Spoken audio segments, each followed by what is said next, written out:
Bonjour à tous et bienvenue sur ma chaîne de Tribulations littéraires. Aujourd'hui je vous retrouve pour une nouvelle vidéo concernant l'un des finalistes du PLIB 2018. Il s'agit du Souffle de Midas d'Alison Germain, publié chez Le Chat Noir. J'ai à peu près 5 minutes et je vais vous dire en 3 points pourquoi j'ai encore adoré ce livre et pourquoi ça va être hyper dur de voter pour mon préféré à la fin. Premier point hyper important, j'ai été bluffée par l'écriture d'Alison. C'était tellement bien écrit, on voit une maturité claire et nette, une certaine élégance dans la plume. Je sais pas trop comment vous le décrire, mais j'ai vraiment trouvé qu'elle écrivait extrêmement bien et qu'elle avait tout simplement du talent. Parce que c'est un premier roman, ce n'est pas donné à tout le monde d'écrire très bien dès le début. Souvent on a quelques cafouillages et on voit que la plume devient de plus en plus mature avec le temps. Ce sera certainement le cas pour elle, mais elle part déjà de très haut. La deuxième chose et le deuxième point qui m'a énormément plu dans ma lecture, c'est que Louise, le personnage principal de cette histoire, me ressemble. Elle a les mêmes peurs que moi. C'est pas quelqu'un qui va se jeter dans l'aventure comme ça, elle s'y retrouve un petit peu forcée, elle se pose énormément de questions et du coup je me suis vraiment retrouvée en elle et je trouve que c'est quand même important de pouvoir se retrouver dans l'un des personnages et c'est encore mieux quand c'est le personnage principal. Donc voilà, c'était vraiment une personnage qui est proche des gens normaux je trouve, même s'il lui arrive des choses pas tout à fait normales pour notre monde en tout cas.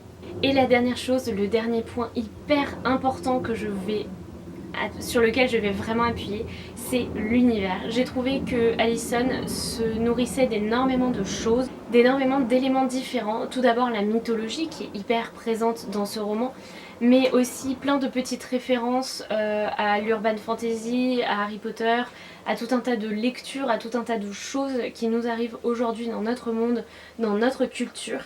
Et du coup ça fait qu'on est d'autant plus intéressé par ce qu'elle écrit et qu'on se sent d'autant plus proche, que ce soit de son héroïne ou de son histoire. C'est un monde que l'on connaît même s'il y a des éléments perturbateurs entre guillemets. Et les éléments perturbateurs inspirés de la mythologie, je les ai trouvés extrêmement bien amenés. On est presque pas étonné finalement de voir Louise capable de changer les choses en or.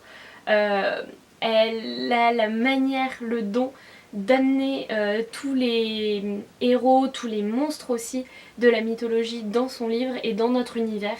Et j'ai trouvé que le mélange était extrêmement bon et donc du coup on s'y retrouve forcément. Voilà, c'est les 3 points pour lesquels il faut absolument lire ce livre et pour lesquels j'ai eu un tel coup de cœur pour ce livre. La plume est absolument magnifique. Louise, c'est moi dans une autre vie. Et l'univers est extrêmement riche et extrêmement bien construit. Vraiment ça va être hyper dur de choisir le grand finaliste de ce prix. Je vous avoue que pour l'instant j'ai envie de placer le Souffle de Midas au-dessus de La Faucheuse et de Shades of Magic pour la simple raison que l'auteur m'a bluffée ici parce qu'elle arrive à faire quelque chose de ce premier roman qui est à l'égal de Shades of Magic et de La Faucheuse alors que les auteurs n'en étaient absolument pas à leur premier titre. Et c'est ce qui fait que j'ai envie pour l'instant de placer celui-ci avant Shades of Magic et La Faucheuse pour l'instant en dernier. On verra si ça change en fonction de mes autres lectures, mais je vous tiendrai au courant. Voilà mes petits loups, c'est tout pour cette vidéo, j'espère que ça vous aura plu. Ça va être très difficile de voter au final, mais voilà, je continue mes lectures et j'en ai encore d'autres à vous présenter. J'espère en tout cas que ça vous aura plu et que je vous aurai donné envie de découvrir le Souffle de Midas qui est vraiment excellent même s'il ne gagne pas le prix.